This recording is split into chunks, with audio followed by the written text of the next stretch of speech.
Partai Persatuan Pembangunan mengakui pihaknya mendorong Sandiaga Salahuddin Uno untuk menjadi bakal calon wakil presiden Ganjar Pranowo di Pilpres 2024.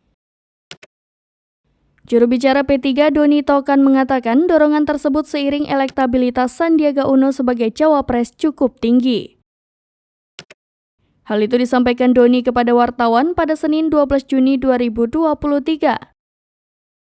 Doni menjelaskan P3 siap memenangkan Gubernur Jawa Tengah itu pada Pilpres 2024. Dia menyebut jika Menteri Pariwisata dan Ekonomi Kreatif tersebut akan bergabung dengan P3 dalam waktu dekat. Menurut Doni, nanti P3 akan memberikan tugas kepada Sandiaga Uno setelah resmi menjadi kader partai berlambang Ka'bah itu.